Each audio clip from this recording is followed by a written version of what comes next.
Irmãos, antes de você ir para o vídeo, se inscreva no nosso canal e ative as notificações. Graça e paz, queridos, em nome de Jesus. Amém? Abra sua Bíblia comigo, Efésios, no capítulo de número 2. Nós vamos ler os 10 primeiros versículos. Efésios, no capítulo de número 2, os versículos de 1 a 10. E pedir ao nosso bom e maravilhoso Deus que fale ao nosso coração nessa noite, derramando graça, poder, vida nova do Espírito em nossas vidas, em nome de Jesus. Ele vos deu vida, estando vós mortos nos vossos delitos e pecados, nos quais andastes outrora, segundo o curso deste mundo, segundo o príncipe da potestade do ar, e do Espírito que agora atua nos filhos da desobediência, entre os quais também todos nós andamos outrora, segundo as inclinações da nossa carne, fazendo a vontade da carne e dos pensamentos, e éramos por natureza filhos da ira, como também os demais. Mas Deus, sendo rico em misericórdia, por causa do grande amor com que nos amou, e estando nós mortos em nossos delitos, nos deu vida juntamente com Cristo. Pela graça sois salvos. E juntamente com Ele nos ressuscitou, e nos fez assentar nos lugares celestiais em Cristo Jesus, para mostrar nos séculos vindouros a suprema riqueza da sua graça, em bondade para conosco em Cristo Jesus. Porque pela graça sois salvos, mediante a fé, e isso não vem de vós, é dom de Deus, não de obras para que ninguém se glorie, pois somos feituras dele, criados em Cristo Jesus para as boas obras, as quais Deus de antemão preparou para que andássemos nelas. Senhor Deus amado, a Tua santa palavra está aberta diante dos nossos olhos, ó Pai. Abre também a Tua palavra em nossos corações, Senhor.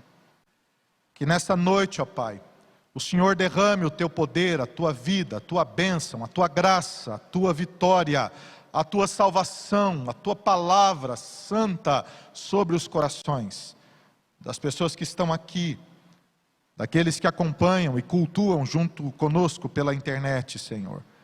Que seja o derramar do Teu poder, da Tua vida, do Teu Espírito, da Tua graça sobre nós, ó Pai. De forma que nós sejamos cheios de Deus, ó Pai. Cheios da Tua bondade. Desafiados e transformados pelo Senhor, pelo Teu poder. Nós oramos assim, que não seja a palavra de um homem finito e pecador como eu, Senhor.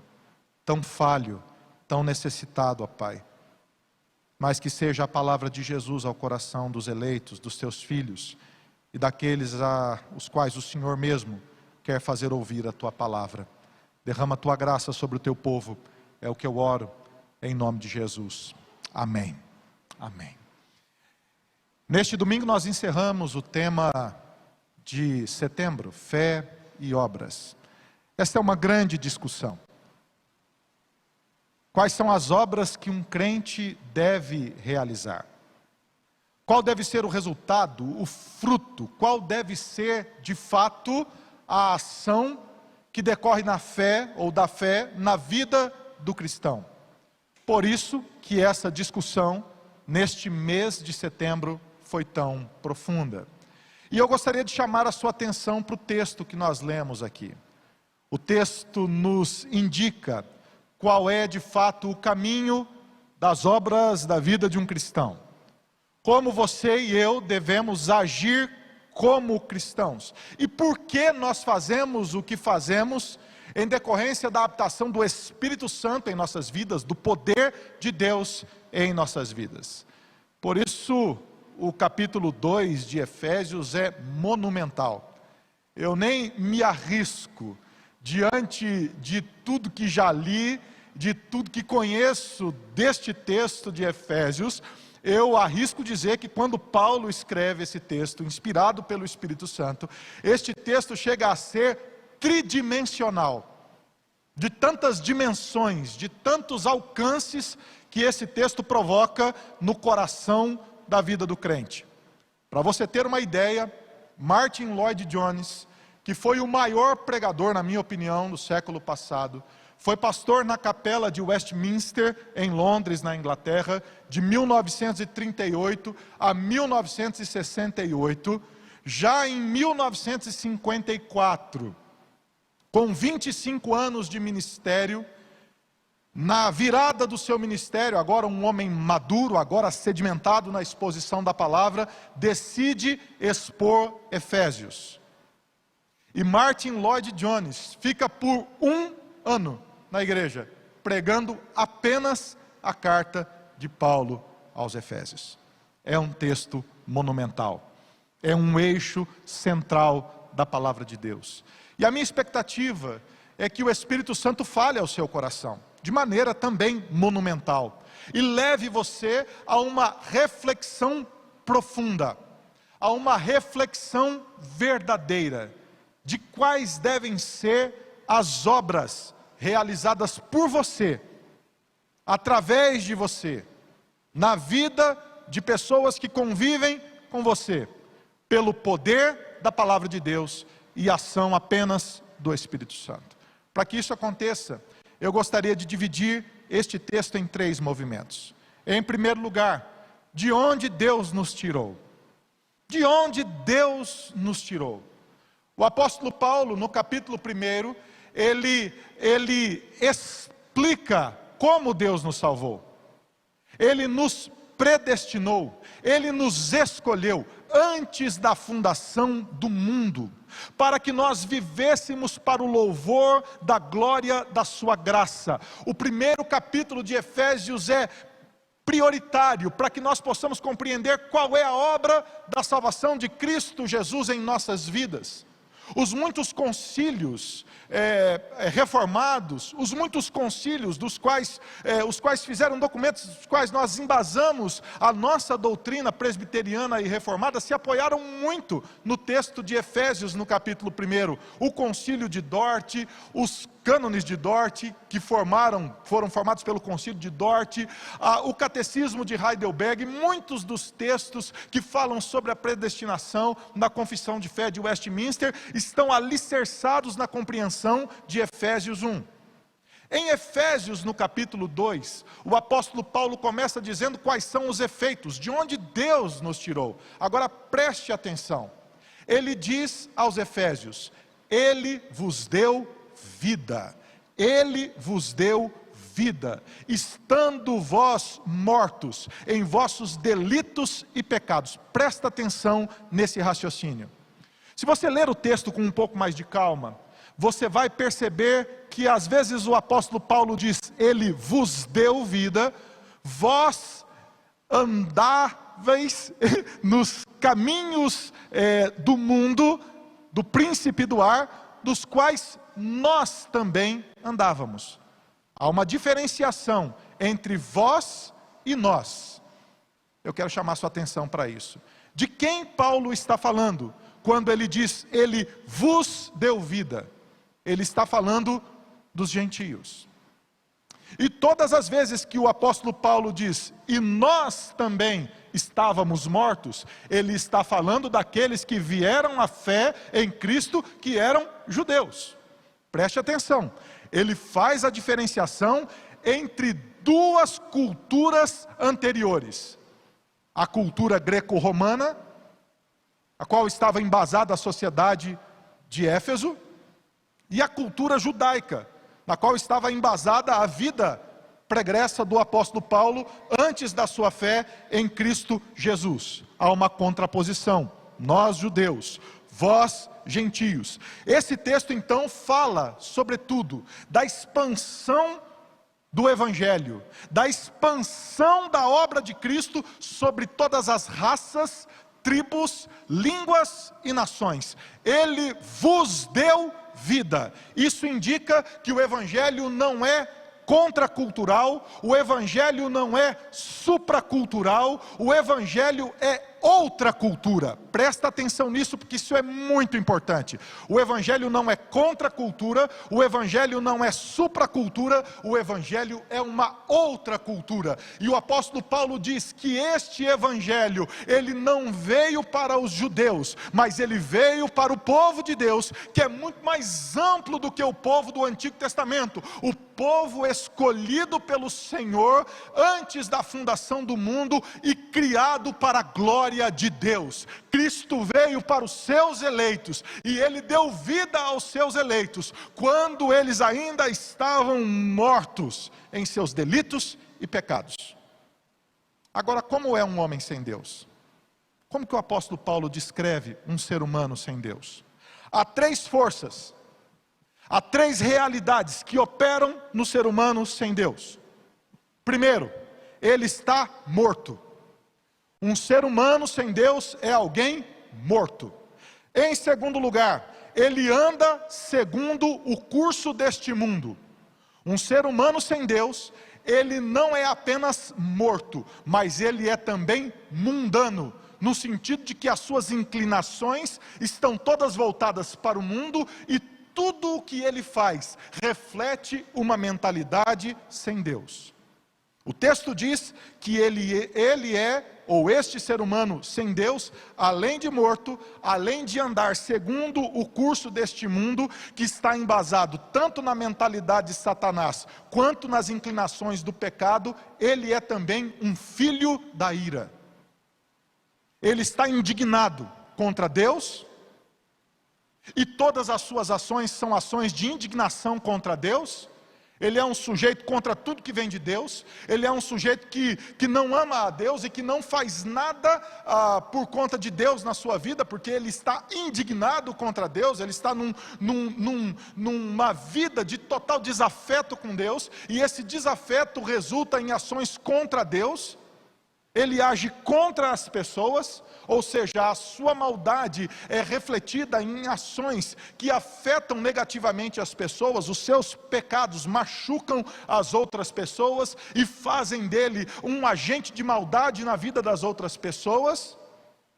E ele também é um filho da ira, indignado contra si mesmo, e por isso destrói a si mesmo através dos seus pecados, através das suas ações de indignação, que seguem o curso deste mundo, que seguem as sugestões e as malícias de Satanás, porque ele é alguém morto.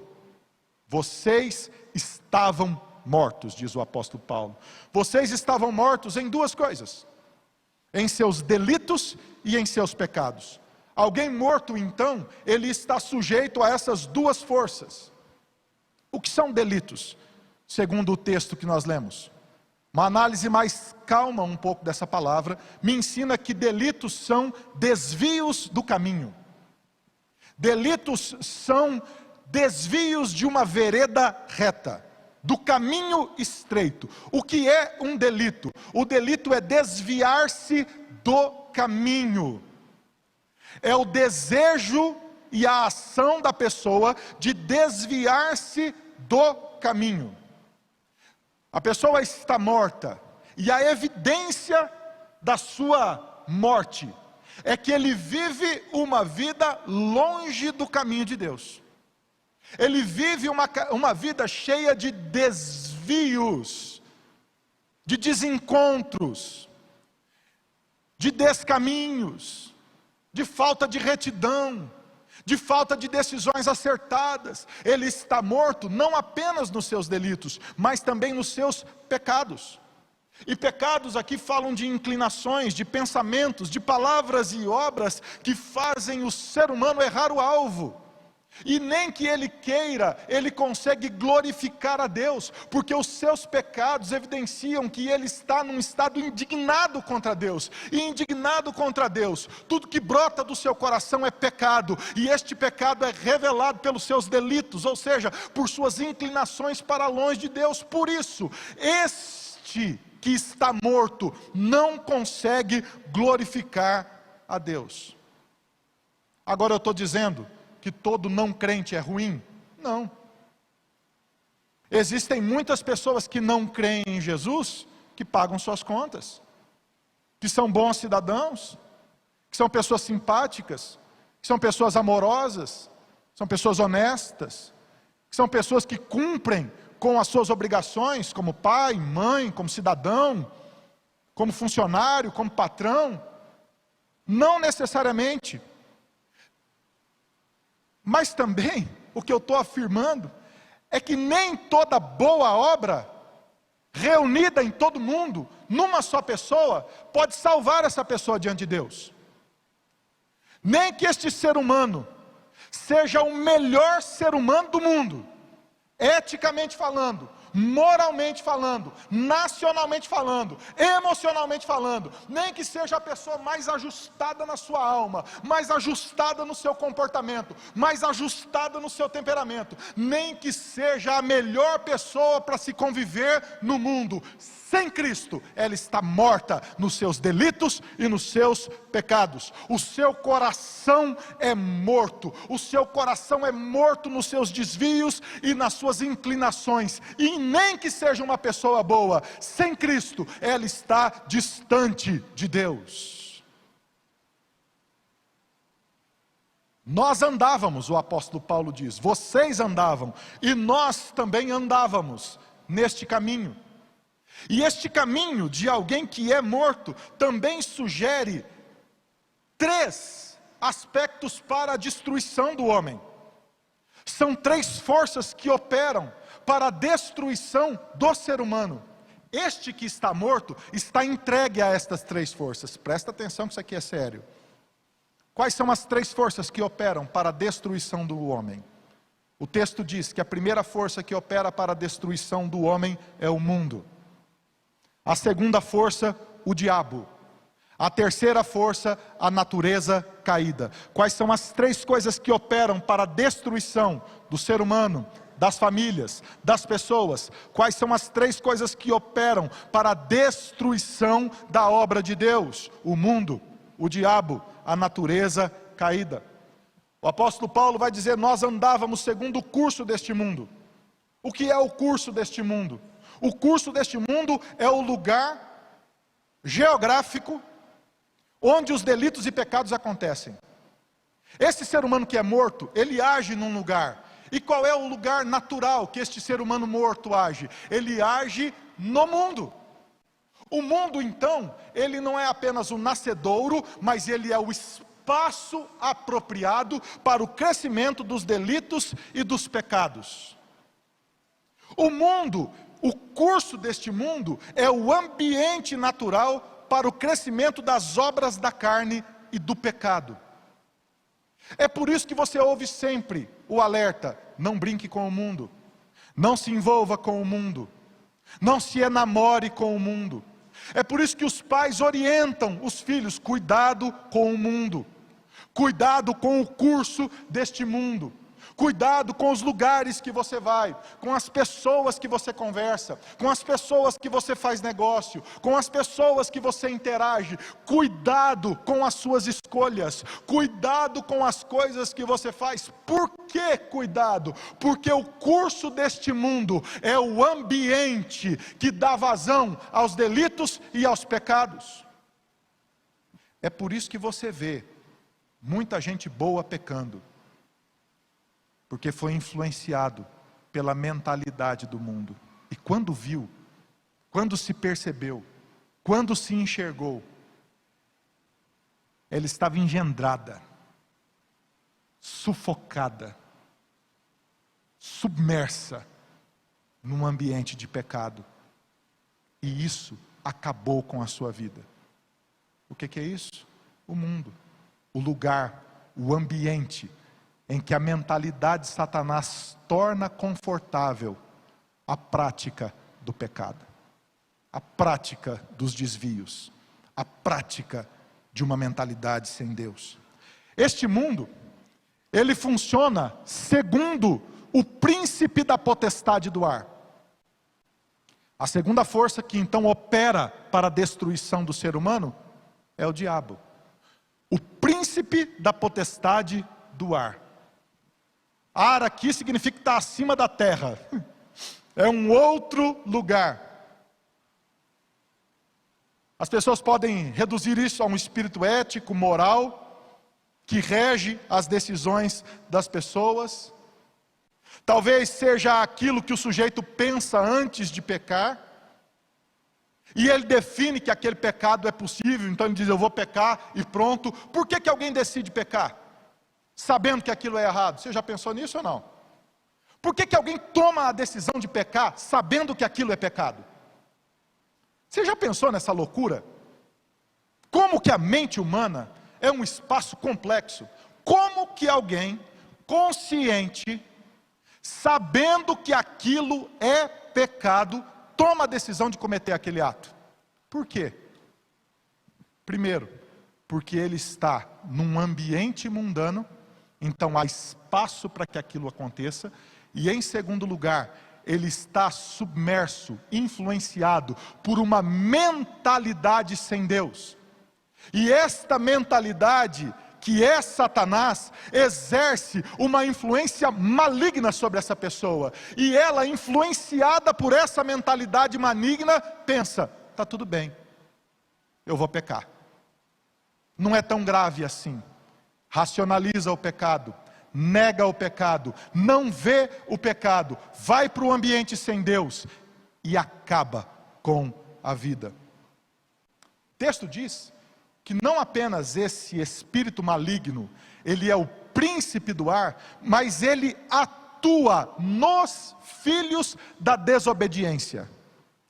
Todo não crente é influenciado por Satanás. Tá bom para você ou não? Anota na sua Bíblia. Presta atenção, pastor, eu não sou crente. É influenciado por Satanás. Eu estou na internet em casa, eu não sou crente. Já diria Tião Carreiro e Pardinho. Quem não está na mão de Deus, está na unha do capeta. É isso mesmo. É isso mesmo. Infelizmente, essa é a verdade bíblica mais dura de ser dita, mas que precisa ser dita nos nossos dias, em nome de Jesus. Porque as pessoas não percebem que Satanás e os seus demônios exercem influência sobre os ímpios agora. Note que Paulo afirma que antes os efésios andavam influenciados sobre o curso deste mundo e sobre a influência de Satanás. Perceba que o maligno ainda atua sobre os filhos da desobediência. Pessoas sem Deus estão sujeitas ao diabo. Satanás jamais descansa. Satanás jamais tira férias. Ninguém sem Deus vai ter descanso, porque Satanás nunca deixará de atormentar, de tentar, de provocar, de levar ao erro, à tristeza, à morte esta pessoa. E essa pessoa agora, influenciada pelo mundo, e influenciada pela mentalidade de Satanás, ela é também movida pela vontade da sua própria carne. Ela é movida pela vontade da sua própria carne. E o que são os anseios da carne aqui? São anseios injustos, que nascem da vontade desvirtuada da carne. A Bíblia chama de obras da carne. Essa pessoa vive fazendo a vontade dos seus pensamentos. A carne obedece a um raciocínio constante. Qual é o raciocínio que a carne obedece? Ela obedece o raciocínio do mundo e o raciocínio do maligno. E por isso a carne o tempo todo é inclinada para o mundo e para as sugestões do diabo. Por isso que a pessoa sem Deus, ela faz o que dá na cabeça. Quem vive em pecado, vive pensando no pecado. Quem vive em pecado, não consegue parar de pensar no pecado. O sujeito faz o que vier à cabeça, porque ele obedece a uma mentalidade sem Deus. E a sua inclinação na carne é tão forte, que ele não consegue não fazer o mal. Qual é a consequência disso? O texto diz: por conta disso, nós éramos todos filhos da ira, bem como os demais. Estávamos mortos, andávamos segundo o curso deste mundo, e agora éramos filhos da ira, bem como os demais. Tínhamos uma indignação permanente, uma atitude de luta permanente e constante contra Deus e contra nós mesmos. Nós éramos caídos, perdidos em nossos delitos e pecados. Você sabe como Paulo exemplifica isso? No texto de Romanos, no capítulo 5, a partir do versículo 12, ele diz assim: portanto, assim como por um só homem entrou o pecado no mundo, e pelo pecado a morte, assim também a morte passou a todos os homens, porque todos pecaram. Todos pecaram. Todos nós estávamos perdidos em nossos delitos e pecados. Todos nós condenados à morte eterna. Todos nós andávamos segundo o curso deste mundo, segundo o curso de Satanás. Éramos filhos da ira, em estado de completa ausência de Deus. Você nasceu assim. Você foi gerado em pecado. Você nasceu em pecado. E o seu destino natural, por causa do seu pecado original, herdado de Adão, era o inferno. E porque o seu destino era o inferno, você era um filho da ira. E não havia absolutamente nada que você pudesse fazer que pudesse desviar a ira de Deus de você. Absolutamente nada que você pudesse fazer que pudesse aplacar a ira de Deus contra você. Nada que você pudesse fazer poderia resolver esse dilema eterno. Você estava separado de Deus, condenado ao inferno, condenado a viver segundo o príncipe das trevas, condenado a viver segundo o curso deste mundo, condenado a viver as consequências terríveis das suas escolhas carnais e contra Deus, porque você era um filho da ira. Porque até o regime da lei, o apóstolo Paulo diz, havia pecado no mundo, mas o pecado não é levado em conta, quanto não a lei. Entretanto, reinou a morte desde Adão até Moisés, mesmo sobre aqueles que não pecaram, à semelhança da transgressão de Adão, o qual prefigurava aquele que havia de vir. Todavia não é assim o dom gratuito como a ofensa, porque se pela ofensa de um só morreram muitos, muito mais a graça de Deus, aleluia, e o dom pela graça de um só homem, Jesus Cristo, foram abundantes sobre muitos. É a graça do Senhor, é a graça do Senhor que resolve este conflito. É a graça de Jesus apenas. Agora deixa eu dizer uma coisa para você. O apóstolo Paulo, no começo do texto, eu evidenciei isso, aquele conflito entre nós e vós. Ele fala de duas condições, de dois tipos de conflito que o ser humano tem com Deus. Primeiro, um conflito que decorre da cultura gentílica, sem Deus, imoral. Os gentios, eles eram imorais, totalmente entregues aos desejos da carne. A sociedade de Éfeso era uma sociedade totalmente corrompida do ponto de vista sexual, do ponto de vista moral. Era uma sociedade totalmente entregue às realizações da carne. O Império Romano era um império entregue aos pecados, às orgias, à sexualidade corrompida, sem ética, sem moral, totalmente entregues a qualquer coisa que a carne quisesse fazer. Eles estavam perdidos, por causa das suas próprias inclinações, e por causa das sugestões de Satanás. Os judeus não eram assim. O pecado dos judeus não era a imoralidade. O pecado dos judeus era a autojustiça. Porque eles pensavam que iam se aproximar de Deus por causa da sua própria justiça.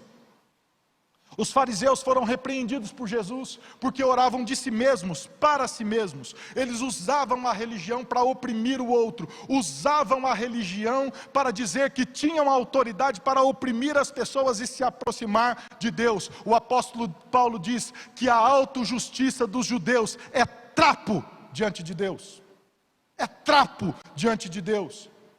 Porque eles pensavam que entrariam no reino de Deus por causa da obediência e não por confiar no sacrifício de Jesus. Deixa eu dizer uma coisa para você. Você pode estar longe de Deus por dois motivos. Você pode estar longe de Deus porque você está afundado no pecado. E o pecado gerou traços, rastros, consequências, tentáculos na sua vida. E isso precisa ser combatido em nome de Jesus. Você pode estar longe de Deus, porque você está encharcado da sua autojustiça. E mesmo sendo crente, você não tem mais alegria no relacionamento com Deus. Você não percebe mais de onde Deus tirou você. Você não se alegra mais com a obra de Deus na sua vida. E por isso você tem vivido uma vida cristã rasa, rasteira, sem sentido. Não faz diferença nenhuma para você ser um cristão ou não, porque esta vida cristã que você leva não traz alegria para o seu coração, não traz transformação para as pessoas que estão do seu lado. A sua vida cristã não tem trazido bênçãos para a sua casa, não tem trazido sorriso para o coração dos seus filhos, não tem trazido orações, louvor, gratidão, não tem trazido transformação para a sua vida. Por quê? Porque você está encharcado da sua autojustiça e não percebe mais a obra de Deus. São dois lugares terríveis para se estar. O não crente encharcado, afundado no pecado, e o crente que não consegue se alegrar em Deus e que vive uma vida entristecida na sua autojustiça. Os resultados disso na vida são terríveis, queridos. Terríveis. O que o pecado pode fazer na vida de um ser humano? Quais são os desdobramentos da ação do diabo, do mundo e da própria carne? A Bíblia fala, são vários. Amnon e Tamar, você se lembra? Tamar, irmã de Absalão, todos filhos de Davi. Absalão e Tamar, filhos do mesmo pai e da mesma mãe. Amnon, meio-irmão de Tamar, apenas filhos do mesmo pai. A Bíblia diz que Tamar é uma mulher lindíssima, lindíssima, e ela agrada aos olhos de Amnon, e por muito tempo, Amnon começa a desenvolver no seu coração um desejo de ter relações sexuais com Tamar. O que acontece? Ele começa a adoecer por causa daquilo, adoecer a sua mente, adoecer o seu comportamento, mudar o seu comportamento, até que ele abre com alguém este desejo do seu coração, e este alguém, guiado por uma mentalidade mundana, o aconselha: traga ela para perto, fala que você está com fome, pede para que ela faça um bolo para você. Olha que coisa inocente, vou pedir para minha meia-irmã fazer um bolo para mim. E então Tamar vem à casa de Amnon. Ela faz o bolo na frente, no quarto de Amnon. Ela faz 2 bolos, com calma. Eu fico imaginando Amnon fingindo que está doente na cama, arquitetando a maldade no coração. Você sabe o que ele faz? Ele pede para que todo mundo saia do quarto, porque ele está doente. Ele pede para que Tamar dê o bolo na boca dele. Eu só vou comer da tua mão. Quando ela chega perto de Amnon, você sabe o que ele faz? Ele a segura. E ele dá a intenção que quer ter relação sexual com ela. Você sabe o que Tamar faz? Amnon, não faça isso. Peça para Davi. Certamente ele não me negará a você. Você quer casar comigo, Amnon? Eu caso com você. Davi não vai me negar a você. Não tem nada que impeça a gente de se casar. A Bíblia diz assim, queridos, que sendo Amnon mais forte do que ela, muito mais forte do que ela, ele a forçou, a estuprou. E depois que ele termina o estupro, você sabe o que ele faz? Ele tem nojo dela. Nojo. E você sabe o que ele faz? Ele a manda embora. Sai daqui. Ela fala: não faça isso. Porque pior do que o ato que você fez agora, é o ato de você me dispensar agora. Eu sou uma donzela real, eu não vou poder mais casar. Você acabou com a minha vida. Você sabe qual era o destino de Tamar? Se tornar uma prostituta a partir. Foi isso que Amnon fez com ela. Amnon não quer nem saber. Pede para que os guardas a tirem de lá. E ela sai desconsolada daquela casa. É isso que o pecado faz. É isso que o mundo faz. É isso que a mentalidade sem Deus faz. É isso que eu estou falando para você. Você acha que a história acabou aí? Não acabou. Tamar vai para a casa de Absalão. E você sabe o que ela faz? Ela conta para Absalão o que aconteceu. E você sabe o que Absalão faz? A pior coisa que alguém pode fazer diante de um conflito. Ficou frio. Ele não falou nem bem e nem mal. Mas no seu coração ele tomou a decisão: eu vou matar Amnon. Até onde o pecado pode levar, querido? Até onde o pecado pode destruir as pessoas? 2 anos. Durante 2 anos, Absalão cozinhou a morte de Amnon no seu coração.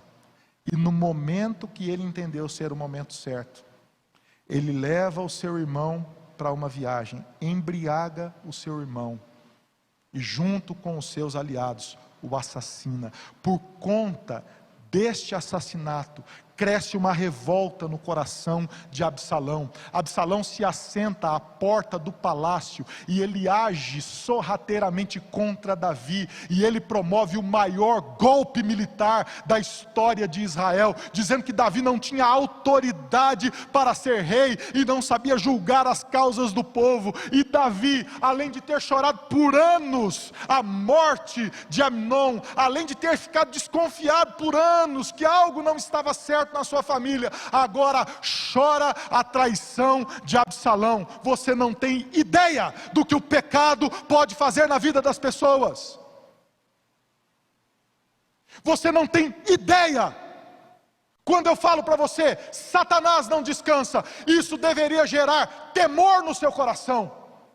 Isso deveria acender todos os alertas no seu coração. Quando eu digo para você, toma cuidado, é que você tem que prestar atenção na sua vida e perceber que nós estamos numa grande batalha, que só é resolvida de uma forma. E a forma que a batalha é resolvida é quando o apóstolo Paulo, ele faz a virada no texto e ele diz: apesar do curso deste mundo, apesar de Satanás, apesar das inclinações da carne, existe um Deus. Mas Deus, irmãos, mas Deus, apesar do curso deste mundo, apesar dos intentos do maligno, apesar das consequências do pecado, apesar de tudo que você fez de errado na sua vida, apesar de todos os desdobramentos dessa maldade toda na sua história, existe um Deus. Deus que é rico em misericórdia, por causa do grande amor com que nos amou, estando nós mortos em nossos delitos, Ele nos deu vida, juntamente com Cristo, pela graça, você é salvo. De onde Deus te tirou?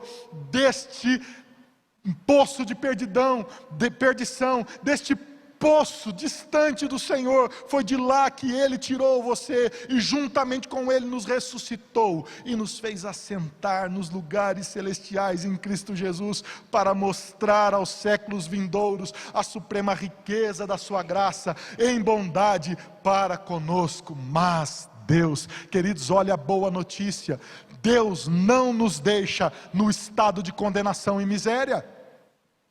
Deus não permite que você fique neste estado de condenação e miséria. E essa é a boa notícia do Evangelho. O que Deus fez por você, sem que você merecesse?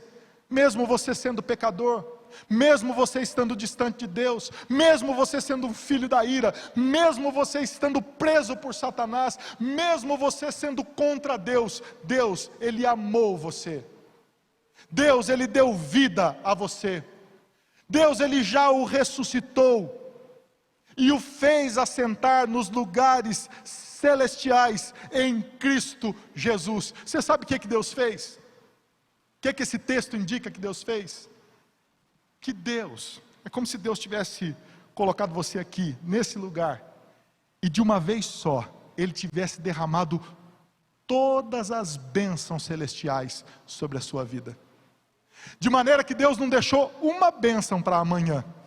Ele não deixou uma bênção sequer para amanhã. Em Cristo, Ele te abençoou. Ele derramou os céus sobre a sua vida. Ele abriu as comportas do céu. Ele abriu as janelas dos céus. E apesar dos seus pecados, apesar da sua distância de Deus, apesar de você não merecer, em Cristo Jesus, Ele derramou todas as bênçãos celestiais sobre a sua vida.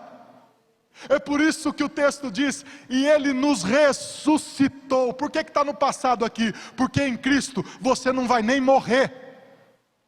Você já ressuscitou. Sério, pastor? Já.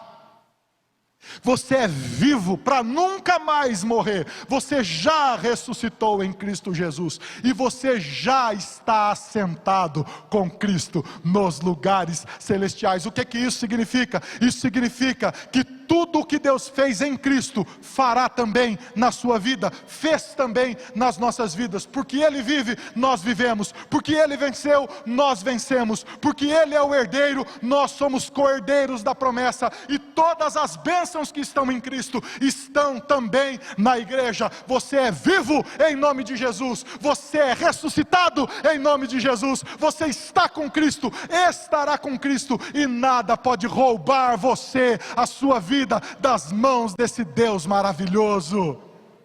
Deus é maravilhoso, querido. Como que Deus nos salvou? Ele nos salvou por causa desses 3 pontinhos que estão nesse texto. Por causa da sua misericórdia, por causa do seu amor e por causa da sua graça. O texto diz que Deus é rico em misericórdia. Presta atenção nisso. Deus é rico do quê? De misericórdia. Deus, Ele tem um grande amor. Prestou atenção no texto ou não? E este grande amor de Deus é único, é espontâneo, é forte, é soberano, é eterno, é um amor infinito. Deus, sendo rico em misericórdia e tendo um grande amor, Ele nos salvou pela graça. Entenda o raciocínio de Paulo. A misericórdia é a compaixão. É você olhar para alguém e colocar o coração na miséria dessa pessoa. É isso que Deus fez. Ele é rico em olhar para você e dizer: eu me compadeço. Eu sou rico em perdoar. Eu sou rico em receber você. A riqueza da misericórdia de Deus é tão grande quanto o seu amor. Não dá para medir se Deus é mais misericordioso, mais amoroso. Agora a graça de Deus é o braço estendido de Deus dizendo: está perdoado, está tudo bem, está limpo, está aceito, está justificado. A graça é a ação do amor. A graça é que derrama bênção sem fim na alma, no corpo, na vida. Esse é o solo da salvação de Deus em nós. A misericórdia, o amor e a graça. O texto diz que Deus faz isso para mostrar nos séculos vindouros a suprema riqueza da sua graça. Mostrar a sua bondade para conosco nos séculos vindouros.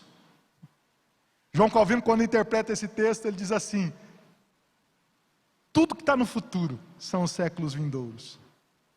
esta era, até a volta de Cristo, até depois da volta de Cristo, o que é que Deus vai fazer? Ele vai mostrar a riqueza da sua graça e a sua grande bondade. O que é a vitrine da graça de Deus? Já parou para pensar?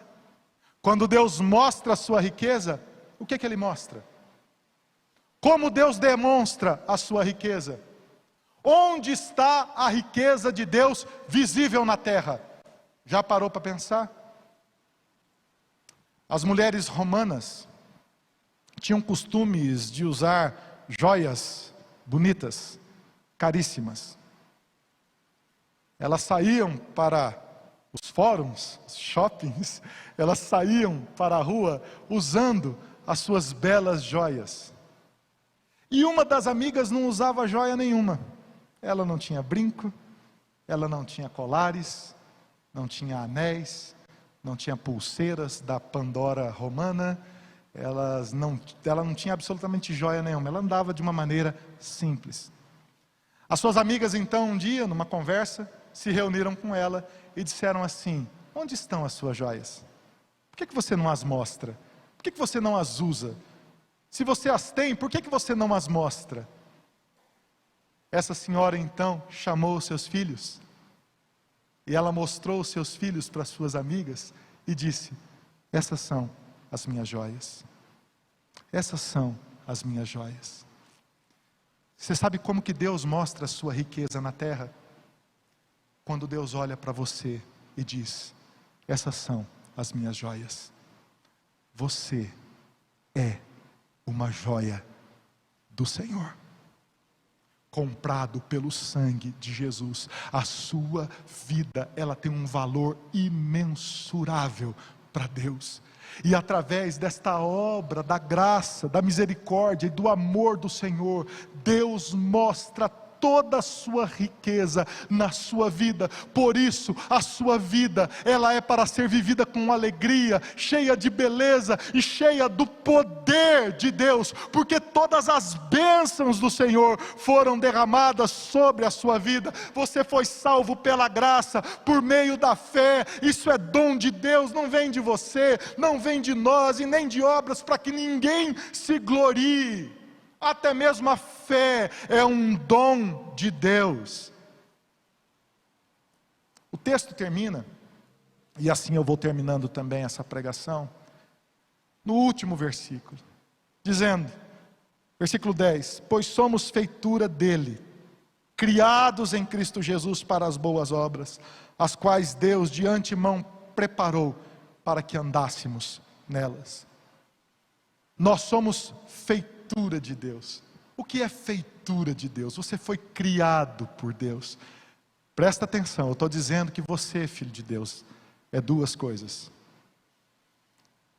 Você é a riqueza de Deus. Deus mostra a sua glória, dizendo: olha o meu filho, olha a minha filha, quão precioso, quão preciosa ela é aos meus olhos. Não importa o que o mundo, o que o pecado, o que Satanás tenha feito na sua vida, a obra de Deus enriqueceu você em Cristo Jesus, abençoou você em Cristo Jesus. Você é a riqueza de Deus. É por isso que a igreja é a esperança do mundo. É por isso que os filhos de Deus, eles vivem na alegria, na força, no poder do Senhor. Você é uma bênção nas mãos de Deus. Mais do que isso, o texto diz que nós somos feitura dele. Você sabe qual que é a palavra feitura aqui no original? Poema. Você é o poema de Deus. Você não é apenas a riqueza de Deus, mas você é o poema de Deus. E poema aqui significa literalmente, você é feito, trabalho das mãos de Deus. Deus fez você com as suas mãos, e Ele criou você para a glória dEle. Você já pensou num poema? Pode vir a banda e pode começar a tocar, que nós vamos orar. Você já pensou num poema? Você já leu um poema? Você já prestou atenção que um poema ele é feito de versos, de rimas? Que um poeta bem treinado, ele escolhe bem as palavras. Um poeta bem treinado, ele escolhe a métrica. Ele escolhe a rima. Ele coloca a palavra certa no lugar certo, para expressar o sentimento certo. O amor, o sofrimento, a dor, a alegria. Uma poesia não é escrita de qualquer forma. Leva tempo para escrever. As rimas podem ser ricas, externas, pobres, intercaladas, interrompidas, interpoladas. As rimas podem ser perfeitas. Os poemas podem ser narrativos, dramáticos, líricos, mas todos eles têm que ser escritos com calma. Nenhum poeta escolhe aleatoriamente as palavras. Talvez você já tenha chorado lendo Pablo Neruda, Fernando Pessoa. Talvez você já tenha se deparado com Adélia Prado, com Carlos Drummond de Andrade. Quem nunca leu uma poesia de Vinícius de Moraes, de Castro Alves, de Cecília Meirelles, de Manuel Bandeira, de Mário Quintana, de Olavo Bilac e tantos outros grandes poetas brasileiros? Esses poetas, eles foram apenas arquitetos das palavras. Eles escolheram apenas as palavras. Eles expressaram o belo, o amor, a dor, o sofrimento com palavras bonitas. Mas a poesia de Deus, querido, a poesia de Deus é você. E você sabe como que Deus fez essa poesia? O Salmo 139 vai dizer: Senhor, Tu me sondas e me conheces, sabes quando assento e quando me levanto, e de longe penetras os meus pensamentos, esquadrinhas o meu andar e o meu deitar, e conheces todos os meus caminhos. Ainda, Senhor, olha a poesia de Deus se formando. Ainda, Senhor, a palavra não me chegou à língua, e Tu, Senhor, já a conheces toda. Tu me cercas por trás, por diante, e sobre mim pões a Tua mão. Tal conhecimento é maravilhoso demais para mim, e sobremodo elevado eu não posso atingir, Senhor. Para onde eu me ausentarei do Teu Espírito, e para onde eu fugirei da Tua face? Se eu subo aos céus, Tu lá estás. Se eu faço a minha cama no mais profundo abismo, Tu lá estás também. Se tomo as asas da alvorada e me detenho nos confins do mar, ali, ainda lá me haverá de guiar a Tua mão, e a Tua destra me susterá. Se eu digo as trevas, com efeito me encontrarão, e a luz ao meu redor, de mim se fará noite. Até as profundas trevas não te serão escuras. As trevas e a luz são a mesma coisa para Ti, pois Tu formaste o meu interior. O Senhor escreveu essa poesia. O Senhor escreveu cada verso da minha vida. O Senhor desenhou cada detalhe da minha vida. O Senhor me teceu ainda no ventre da minha mãe, e Deus foi formando cada pedacinho do meu ser, cada célula, cada tecido, cada veia, cada artéria, cada órgão, cada característica da minha personalidade, cada característica do meu ser.